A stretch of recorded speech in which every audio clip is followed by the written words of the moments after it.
नमस्कार, अपन न्यूज में स्वागत है। शुरुआत में हेडलाइंस। प्रतिनिधि सभा में प्रधान न्यायाधीश जबरा विरुद्ध महाभियोग प्रस्ताव पेश।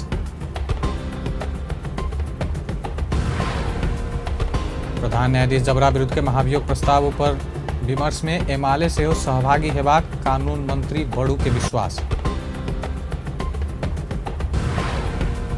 एमसीसी समझौता प्रतिनिधि सभा से पारित भेला बाद काज सबके संबंध में जनता के जानकारी देबाक नेकपा एमाले के सांसद भीम बहादुर रावल के मांग।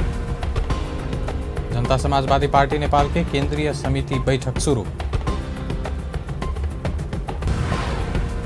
पिछला समय अर्थतंत्र में देखल चुनौती सब संसार में समेत प्रभाव पड़ल, अर्थमंत्री जनार्दन शर्मा कहब। आप समाचार विस्तार से। प्रतिनिधि सभा में प्रधान न्यायाधीश चोलेन्द्र शमशेर जबरा विरुद्ध महाभियोग प्रस्ताव पेश भेल। रवि दिन बैसल प्रतिनिधि सभा के बैठक में प्रधान न्यायाधीश जबरा विरुद्ध महाभियोग प्रस्ताव पेश भेल। बैठक में नेकपा माओवादी केंद्र के प्रमुख सचेतक देव गुरुङ महाभियोग प्रस्ताव पेश केने छलाह। महाभियोग प्रस्ताव पेश करैत प्रमुख सचेतक गुरुङ प्रधान न्यायाधीश जबरा संविधान, नियम, कानून आ न्यायिक मूल्य मान्यता के उल्लंघन केला से महाभियोग प्रस्ताव आना पड़ल बतौलन। जबरा संवैधानिक परिषद आ कार्यपालिका में भाग चाहने कार्यक्षमता के अभाव रहल, न्यायिक आचरण के अभाव देखल गेल आ सर्वोच्च अदालत के नेतृत्व समेत कर नहीं सकला से हुनका पदमुक्त करऽ के लेल महाभियोग प्रस्ताव पेश कयल गेल प्रमुख सचेतक गुरुङ स्पष्ट केलनि। को अभाव देखियो, वहाँको आचरणको अभाव देखियो र संविधान विपरीत प्रकारका, कानुन विपरीत प्रकारका कैयौं प्रवृत्तिहरू देखा पर्यो। न्याय परिषदको सदस्यको हैसियतले, संवैधानिक परिषदको सदस्यको हैसियतले संवैधानिक परिषदमा र कार्यपालिकामा समेत पनि हिस्सा खोज्ने प्रकारका चाहिँ प्रवृत्तिहरू देखा पर्न थाल्यो। न्यायपालिकाको स्वतन्त्रता र निष्पक्षता भन्ने कुरा रहन सकेन। न्यायिक सम्पादनमा कैयौं विकृति विसङ्गतिहरू देखा पर्यो। प्रतिनिधि सभा बैठक में महाभियोग प्रस्ताव पेश भेल संगे सभामुख अग्नि सापकोटा प्रस्ताव विषय में प्रतिनिधि सभा के आगामी बैठक में विमर्श हेबाक जानकारी दिलन। प्रतिनिधि सभा के रवि दिन के बैठक में सार्वजनिक लेखा समिति के सभापति भरत कुमार शाह सार्वजनिक लेखा समिति के 21वां वार्षिक प्रतिवेदन 2078 से पेश कलन। प्रतिनिधि सभा के आगामी बैठक 2078 चैत 2 गते बुध दिन 1 बजे के लेल बजाओल गेल। कानून, न्याय तथा संसदीय मामला मंत्री दिलेन्द्र प्रसाद बड़ू प्रधान न्यायाधीश चोलेन्द्र शमशेर जबरा विरुद्ध के महाभियोग प्रस्ताव पर विमर्श में एमाले से सहभागी हेबाक विश्वास व्यक्त कयलनि। रवि दिन के प्रतिनिधि सभा बैठक बाद संचारकर्मी के संक्षिप्त प्रतिक्रिया दैत मंत्री बड़ू न्यायपालिका के सुदृढ़ आ सुदृढ़ीकरण करऽ के लेल महाभियोग के प्रस्ताव में प्रमुख प्रतिपक्षी एमाले से सहभागी हेबाक विश्वास व्यक्त कयलनि। ओ महाभियोग लगायत संसद में रहल अन्य विधेयक के संबंध में सेहो एमाले संग विमर्श भ रहल बतौलनि। समाधान भएको देखिएन, तपाईहरुलाई सबैलाई थाहा छ, सार्वजनिक विषय नै हो र त्यसको अन्तिम उपाय अब संसदमै यसको छलफल हुनुपर्छ र संसदबाट नै यसको महाभियोगको मार्फत निराकरण हुन्छ। यो संविधान सम्बद्ध बाटो हो। संविधानमै व्यवस्था भएको बाटोबाट संविधान सम्बद्ध विकासको प्रयत्न सुरु भएको छ र आज यो संसदमा विधिवत अब दर्ता नेकपा एमाले संसदीय दल के उपनेता सुभाष नेमुवाङ महाभियोग के प्रस्ताव समिति में विमर्श के लेल जेबाक आ एमाले समिति में बातचीत में भाग लेबाक बतौलनि। संसद अवरोध के संबंध में पार्टी में बातचीत भ रहल बतौलनि। न त सर्वोच्च अदालतले यसको बारेमा निर्णय गर्यो।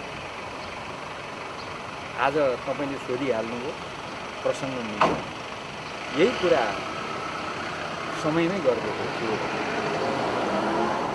वास्तवमा धेरै कुराहरू अर्कै हुन सक्छ, त्यसमा विवादै छैन। त्यसैले यस बारेमा संसदले सम्मानित सर्वोच्च अदालतले ढिलाइ गरेकै हो। नेकपा एमाले के सांसद भीम रावल महाभियोग सिफारिश समिति में एमाले सदस्य पठोला बाद विमर्श में भाग लेब पर धारणा व्यक्त कयलनि। ओ एमाले संसद अवरोध कहने लेकिन सरकार के काज कर देने आ एमसीसी पारित कर देल गेल कहत आश्चर्य व्यक्त कयलनि। यसरी नेपाली जनताप्रति उत्तरदायी नभएर, राष्ट्रप्रति उत्तरदायी नभएर यो यसो गर्नु भनेको यो लोकतन्त्रमा पनि सुहाउँदैन। र मैले योभन्दा अगाडि पनि भनेको छु, संसदलाई निकम्मा बनाइदिने, अदालतलाई निकम्मा बनाइदिने, सरकारलाई अस्थिर बनाइदिने काम भनेको यो अन्ततः नेपाल देशलाई नै कमजोर बनाउने काम भएको हुनाले मैले संसद सदस्यको हैसियतबाट देशको भौगोलिक अखण्डताको पक्षमा जनताको आवाजलाई मैले त्यहाँ मुखरित गरेको हुँ। अब यसलाई कसले कसरी लिन्छ त्यो सम्बन्धितहरूको जिम्मामा छ। पूर्व प्रधानमंत्री तथा नेकपा एकीकृत समाजवादी के सांसद झलनाथ खनाल निर्वाचन आयोग से निर्वाचन आचार संहिता के पूर्ण रूप में पालना कराब परत बतौलन। आचार संहिता कार्यान्वयन नहीं करवला के कड़ा कार्यवाही कर आयोग के आग्रह कलन। गर्ने मात्रै होइन तर निर्वाचन आयोगले त्यसलाई कार्यान्वयन गर्ने सम्पूर्ण एउटा आधार तयार पारेर त्यसलाई लागू गर्नुपर्छ, नत्र भने त्यो खेस्रो कागज बाहेक अरू केही पनि हुँदैन। त्यसकारणले म निर्वाचन आयोगलाई पनि आग्रह गर्न चाहन्छु, तपाईहरू जुन आचार संहिता बनाउँदै हुनुहुन्छ त्यो कार्यान्वयन गर्नका निम्ति बनाउनुहोस्, कसैले कार्यान्वयन गर्दैन भने कडाइका साथ कारबाही गर्ने। पूर्व प्रधानमंत्री खनाल प्रधान न्यायाधीश चोलिन शमशेर जबरा विरुद्ध के महाभियोग प्रस्ताव संसद से पारित हेबाक बतौलन। नेकपा एमाले के सांसद भीम रावल एमसीसी समझौता प्रतिनिधि सभा से पारित भेला बाद के काज के संबंध में जनता के जानकारी देवा परत मांग कलन। रवि दिन के प्रतिनिधि सभा बैठक में सांसद रावल एमसीसी समझौता प्रतिनिधि सभा से पारित भेल संगे नेपाल सरकार ओई संबंध में केने काज सब जनता के जानकारी देवा परत बतौलन।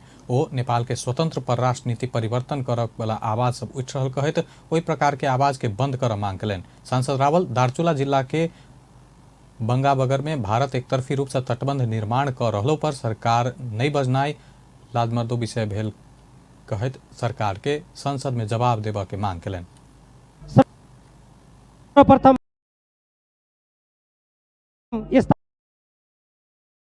जनताले थाहा पाउनु पर्छ भन्ने मेरो माग छ। सभामुख महोदय, यो भन्दा अर्को गम्भीर विषय छ। हाम्रो सुदूरपश्चिम प्रदेश दार्चुला जिल्लाको बंगाबगरमा केही दिन अगाडि भारतीय पक्षबाट अन्तर्राष्ट्रिय कानुन, दुई देशको छिमेकीको असल सम्बन्धको मान्यता विपरीत एकतर्फी किसिमले त्यहाँ तटबन्ध निर्माण गर्ने कामहरू भइरहेको छ। त्यहाँका स्थानीय जनता, दार्चुलाका देशभक्त जनताले नेपाल मजदूर किसान पार्टी के सांसद प्रेम सुवाल दार्चुला में महाकाली नदी के बहाव भारत नेपाल तरफ फिरता कर रहलो पर सरकार नहीं बजौने बतौलन। नेपाल के सीमाना में भारतीय पक्ष के अतिक्रमण तत्काल रोक मांग करें। अमेरिकामा धेरै समाचारहरू प्रकाशित भइरहेको छ, काम भएन, देशको सुरक्षा भएन भनेर दार्चुलामा महाकालीको बहाव भारतले नेपालतर्फ फर्काउँदैछ, तर सरकार मौन भनेर समाचार प्रकाशित भइरहेको छ। यथार्थ यो भइरहेको पनि हो। यस्तो बेला सरकार किन बोल्दैनन्? भारत नेपालको भूमि गाभेर नक्सा बनाएपछि प्रतिनिधि सभा के बैठक में प्रमुख प्रतिपक्षी दल नेकपा एमाले अवरोध कायमे रखलक। नेपाली कांग्रेस 1 महीना के घर घर जाऊं कांग्रेस जिताऊ अभियान शुरू कलकैस। रवि दिन नेपाली कांग्रेस 1 महीना चलवला घर घर जाऊं कांग्रेस जिताऊ अभियान के शुभारंभ कलकैस। नेपाली कांग्रेस के महामंत्री विश्वप्रकाश शर्मा ई अभियान पहिल चरण के भेल आ चैत 29 के बाद फिर से दोसर चरण के अभियान शुरू हेबाक बतौलन। महामंत्री शर्मा जनता कम्युनिस्ट पार्टी के सत्ता देने आ कम्युनिस्ट सब कांग्रेस के सत्ता समर्पण कर दिला से जनता सीधे नेपाली कांग्रेस के निर्वाचन से जिताव आग्रह करें। कम्युनिस्ट पार्टीले चाहिँ चलाउन नसकेर फेरि हामीलाई सुम्पिने। जनता समक्ष हाम्रो अपिल के हुन्छ भन्दा तपाईले कम्युनिस्ट पार्टीलाई जिम्मा लाउने र कम्युनिस्ट पार्टीले हामीलाई जिम्मा लाउने भन्दा सिधै नेपाली कांग्रेस पार्टीलाई जिम्मा लगाउनुहोस्। बितेको 5 वर्षको समीक्षा गर्नुहोस्। 5 वर्षको अवधिमा कमरेड केपी ओलीले नेतृत्व गर्नुभएको सरकारका जे जस्ता जनविरोधी, संविधान विरोधी, भ्रष्टाचार तर्फका कदमहरू भए त्यसलाई गहिरो समीक्षा गर्नुहोस्। र यही 5 वर्षको अवधिमा सरकारमा जाने भन्ने म्यान्डेट जनताबाट नहुँदा पनि परिस्थितिको बाध्यताले संविधान रक्षाका लागि सरकारमा गएको कांग्रेसले छोटो अवधिमा 70% भन्दा बढी नागरिकलाई खोप लगाएको। महामंत्री शर्मा नेपाली कांग्रेस एमसीसी पास करत काल कहने वाक्य के विश्लेषण कर आम मतदाता के आग्रह कलन। वो कम्युनिस्ट सब एमसीसी के समय सड़क में आवाज उठाउने युवा के वोट के माध्यम के मात्र देखने आरोप लगबैत नेपाली कांग्रेस ओ युवा के भविष्य से हो देखने बतौलन। रूपान्तरण चाहन्छन्, परिमार्जन चाहन्छन्, कांग्रेसले के गरिदियोस् भन्ने अपेक्षा राख्छ र मतदाताले त्यो पनि सुन्ने। सँगैमा जाँदै गर्दाखेरि जस्तो हामी एफटिभिटी प्रोग्राम भन्ने छ, यो अभियानको क्रममा हुन्छ first time voter training programme activity. त्यो अन्तर्गतबाट हामी 18 वर्षदेखि 23 वर्ष पुग्दै गरेको पहिलोचोटि मत दिने साथीहरूलाई त्यसभरि हाम्रा कुरा पनि राख्छौँ, प्रशिक्षित पनि गर्छौँ। उनको भविष्यको बारेमा हामी उनीसँगै सल्लाह गरेर बिपी कोइरालाले देख्नुभएको सपनासँग त्यो युवाको। महामंत्री शर्मा निर्वाचन में कांग्रेस अकेले प्रतिस्पर्धा करत व गठबंधन संग्रही का प्रतिस्पर्धा करत बात 1 महीना के अभियान बाद आयल केंद्रीय समिति के निर्णय के बाद मात्र कहल जा सकबाक बतौलन। जसपा के केंद्रीय समिति बैठक शुरू भेल। काठमांडू में रवि दिन से शुरू भेल पार्टी केंद्रीय समिति बैठक में स्थानीय निर्वाचन में पार्टी के सहभागिता केना हैत विषय में विमर्श हेबाक पार्टी के प्रचार विभाग प्रमुख डम्बर खतिवड़ा बतौलन। बैठक में स्थानीय निर्वाचन निर्देशिका प्रस्तुत कयल जेबाक आ ओहि के विषय में विमर्श हेबाक सेहो बतौलन अछि।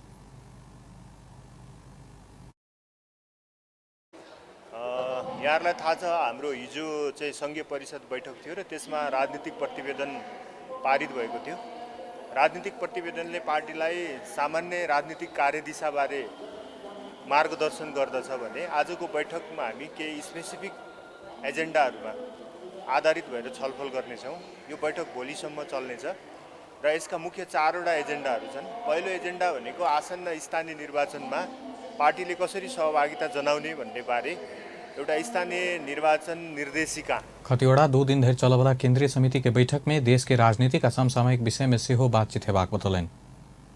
अर्थमंत्री जनार्दन शर्मा पिछला समय अर्थतंत्र में देखल गेल चुनौती से भंसार में समेत प्रभाव पड़ल बतौलन। रवि दिन भंसार विभाग आयोजना केने भंसार व्यवस्थापन गोष्ठी के संबोधन करत अर्थमंत्री शर्मा अर्थतंत्र में देखल गेल चुनौती भंसार में समेत प्रभाव पारने बतौलन। नेपाल राष्ट्र बैंक विभिन्न वस्तु के आयात में प्रतिबंध तथा किछ वस्तु के आयात में मार्जिन के व्यवस्था केला से अर्थतंत्र में चुनौती देखल गेलो पर समस्या समाधान कर सीमित समय के लेल एहन प्रकार के व्यवस्था लागू कयल गेल बतौलन। मंत्री शर्मा ई व्यवस्था अर्थतंत्र के स्थिति सहज होब साथ हटबाक बतौलन अछि। चुनौतीहरूको कारणले त्यसको भन्सारमा पनि प्रभाव परिरहेको अवस्था छ। राष्ट्र बैंकले जारी गरेका कतिपय पत्रहरूले समेत भन्सारमा केही प्रभाव पारिरहेको अवस्था छ। ती परिपत्रहरू देशको अर्थतन्त्रका चुनौतीहरूलाई सामना गर्नको लागि हाम्रो बाध्यकारी परिस्थिति हो। त्यो सधैँ रहिरहने नभएर केही सीमित समयको लागि हामीले त्यो निर्णयहरू गरेका छौँ। यति बेला भन्सार एउटा वैध बाटोबाट नभएर अब तरिकाले कारोबार हुने आयात निर्यात हुने अवस्था देखिएकोले त्यतातिर सजग हुन। मंत्री शर्मा चालू आर्थिक वर्ष के 8 महीना में लक्ष्य अनुसार राजस्व संकलन भेल बतौलन। चालू आर्थिक वर्ष के पिछला समय में विभिन्न वस्तु आयात प्रतिबंध लगोलो पर लक्ष्य अनुसार राजस्व संकलन हेबाक विश्वास व्यक्त कलन। बागमती प्रदेश के मुख्यमंत्री राजेंद्र पांडे ऐसा पछिलका प्रदेश सरकार चाहे वाला काम में बजट नहीं लगौने आरोप लगौलन।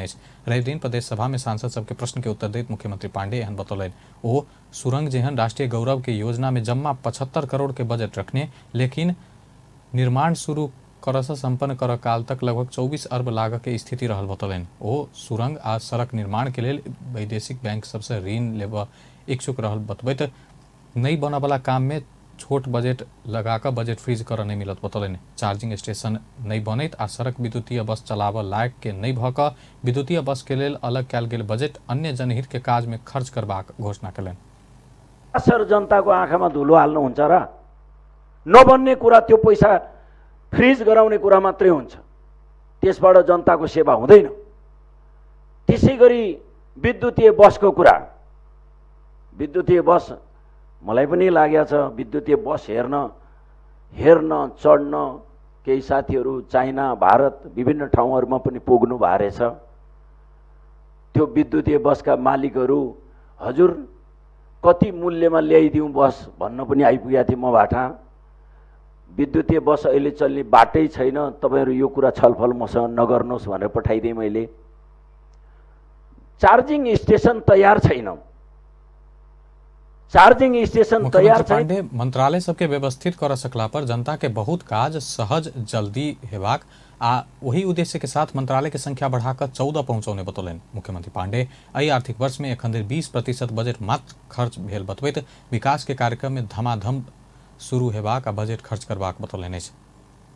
युवा तथा खेलकूद मंत्रालय युवा पत्रकारिता पुरस्कार से 4 संचारकर्मी के सम्मान केलक अछि। मंत्रालय रवि दिन राष्ट्रीय युवा प्रतिभा सम्मान तथा युवा पत्रकारिता पुरस्कार वितरण के बीच युवा के क्षेत्र में कलम चलौने 4 संचारकर्मी के नगद 50,000 रुपया सहित सम्मान कयल गेल अछि।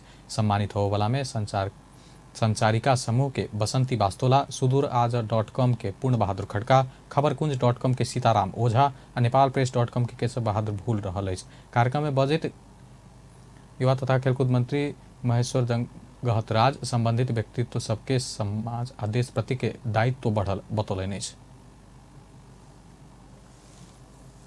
युवा तथा खेलकुद मन्त्रालयमा प्राप्त भएका निवेदनको आधारमा तपाईहरू सफल साथीहरू हो।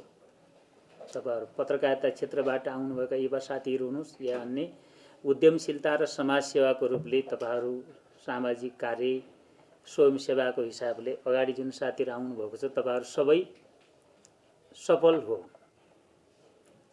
र यो सफलतालाई तपाईले बचाइराख्नुहुन्छ कि हुन्न भन्ने कुरा ठुलो चुनौती छ। किनकि एउटा ज्येष्ठ मानिसले जीवनको अन्तिममा सफलता प्राप्त गर्यो भने त्यो मंत्रालय राष्ट्रीय युवा प्रतिभा सम्मान 2078 से 12 गोटे युवा के सम्मान के लगे। युवा तथा खेलकूद मंत्री गहतराज सम्मानित संचारकर्मी के पुरस्कार राशि के चेक आ सम्मान पत्र प्रदान कलन। सरकार पेट्रोलियम पदार्थ के मूल्य वृद्धि भेल अनुसार चैत 7 गते धरि सार्वजनिक यातायात के भाड़ा समायोजन नहीं केला पर एक तरफी भाड़ा बढ़ेबाक यातायात व्यवसायी चेतावनी दिलक अछि। रवि दिन यातायात व्यवसायी काठमांडू में पत्रकार सम्मेलन करैत पछिला समय पेट्रोलियम पदार्थ में बेर बेर मूल्य वृद्धि भेलो पर सरकार भाड़ा समायोजन नहीं केने कहैत व्यवसायी तत्काल भाड़ा समायोजन कर सरकार संग मांग केलक अछि। सरकार बीतल असार 27 गते समायोजन के भाड़ा एखन धरि लागू भ रहल अछि। पत्रकार सम्मेलन में नेपाल यातायात व्यवसायी राष्ट्रीय महासंघ के अध्यक्ष योगेंद्रनाथ कर्मचार्य सरकार चैत 7 गते भीतर वैज्ञानिक रूप से भाड़ा दर समायोजन नहीं केला पर यातायात व्यवसायी अपने भाड़ा बढ़ेबाक बतौलक अछि।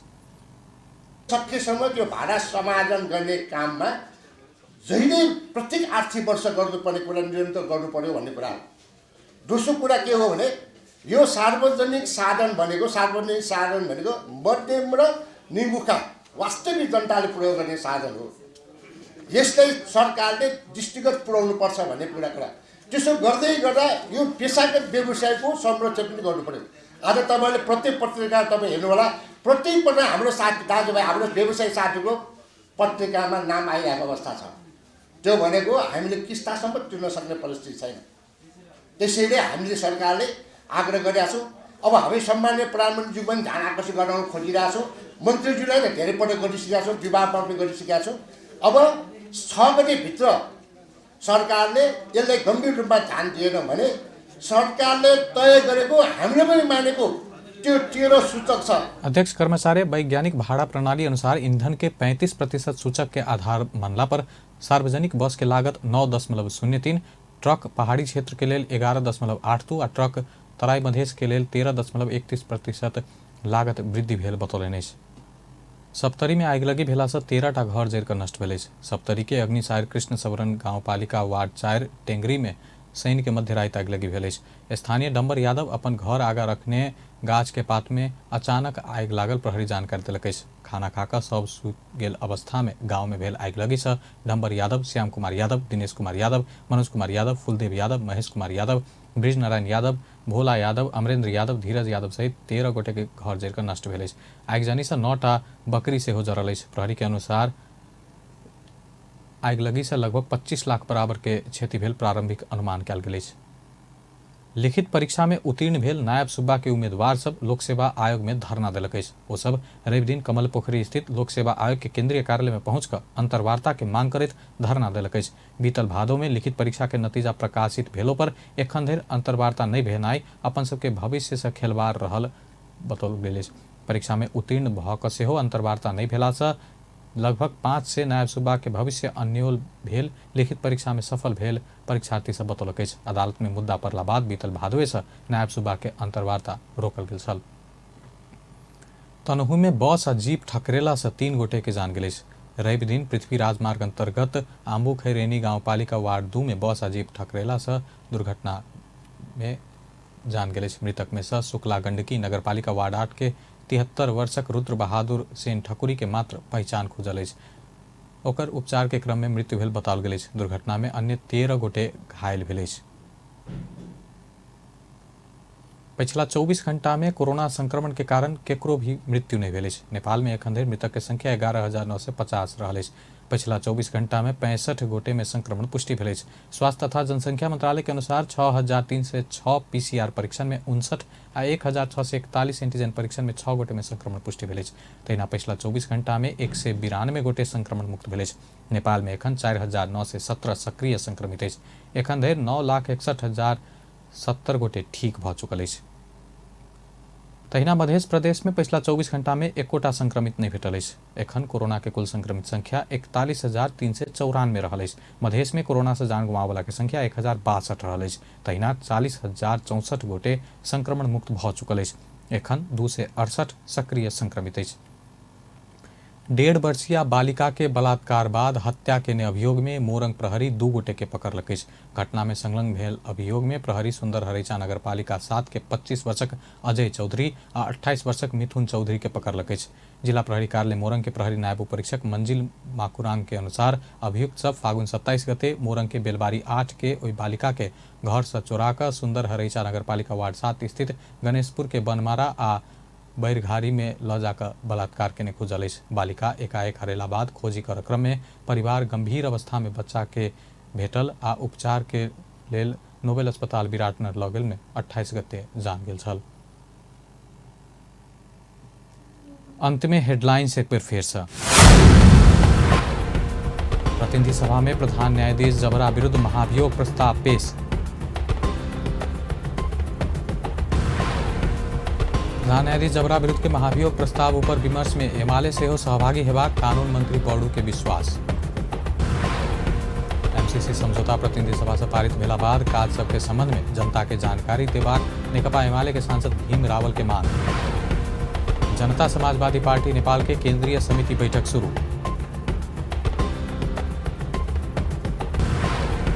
पिछला समय अर्थतंत्र में देखल चुनौती से भन्सार में समेत प्रभाव पड़ल, अर्थमंत्री जनार्दन शर्मा कहब। बेस अपन न्यूज एखन लायत पल पल खबर तेज नजर देखते रहिए अपन टेलीविजन। नमस्कार।